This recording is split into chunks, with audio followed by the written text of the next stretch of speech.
Top Okay. reasons to own a home.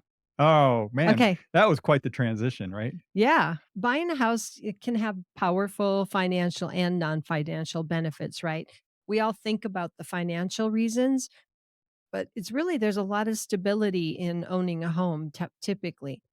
And some of the reasons, in addition to financial accomplishment, think about how accomplished you feel with owning the home. It's the American dream, right? Owning the home and feeling like you've accomplished something and you've set down roots, that type of thing.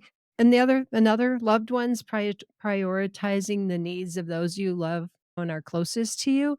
You're giving them a stable place. It's not like I'm a renter and I might have to move at any point, especially if the rents go up too much or the property. We've had several people actually this week calling who are renters who are saying that their landlord isn't keeping up and they have problems with their place and they're not fixing it and they're looking for a different one.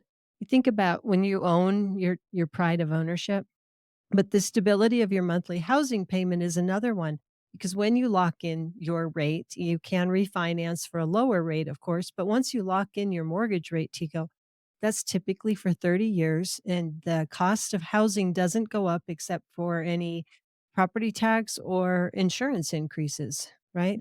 There's, again, in kind of the housing wonky world, there's a term called housing insecurity, but it's also housing security, meaning you know what your housing cost is going to be next year, the year after, the year after. The only thing that's going to change is your taxes and your insurance. Otherwise, your housing cost, at least your mortgage payment, is set, which is Right. very different than renting. Another thing, financial investment, you're gaining equity and growing your net worth over time. Every time you make a house payment, you're bringing down what you owe on that property and increasing your equity in it. Along with over time, we know the property values go up. Sometimes they go down, but it's usually temporary and they go up in the long run, right?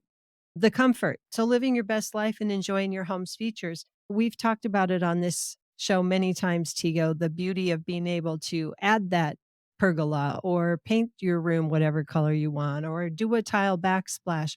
You're doing things for your enjoyment in a home that's yours, not I have a landlord, so I'm not going to paint it, or I can't put in that dog run that I want, it's being able to personalize it and customize it to your unique style. And just the community, right? You're an owner, you feel like you're a part of the community versus a renter. Some renters say they don't know any of their neighbors. It's, I don't know how long I'm going to be here and it's not my house and they live there, but they're not a part of the community. Another is basically privacy. You have a space that's your own. You don't have a landlord that might want to come and inspect it regularly. Whatever you do, it's yours, right? You don't have to worry about a landlord. We've talked about something else on this show a lot, Tigo, and it kind of goes in line with what we're talking about here is the ability to have the house, make it your own, but also to maybe it's that time in your life where you're in a position financially to help a family member become a homeowner. And we've seen that this week. It's really awesome. I love it.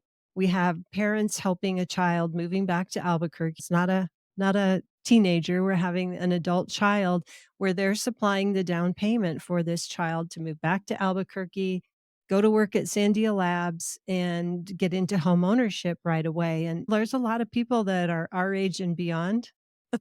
You had a birthday last week. Our age and beyond, Tigo, who are in a position that they're going to be leaving wealth behind. And it might be the right time for them to think about helping somebody get into home ownership that maybe can't afford it or help them with a down payment so their monthly payment is more in line with what they can afford. I know a lot of our listeners probably have financial planners. They don't need me to tell them to help somebody buy a house, but it's just the family wealth legacy, right? And home Well, and ownership. that's, yeah, that's obviously a conversation, not obviously, but it's been a conversation that's been around for a long time, is that wealth, generational wealth, most of it has come from real estate, from Right, housing over right, the years.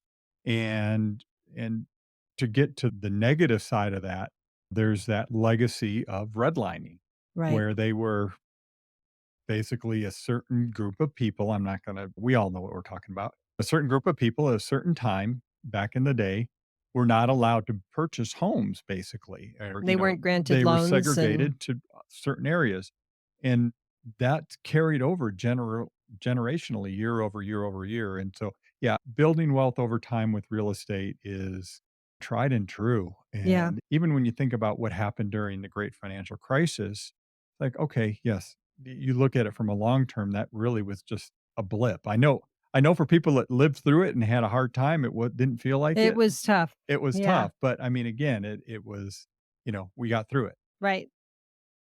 Thanks for watching the video all the way to the end. We appreciate you. And please click subscribe. We'll keep you updated on what's going on with real estate in the Albuquerque area and New Mexico, and of course, across the entire country. Have a great one.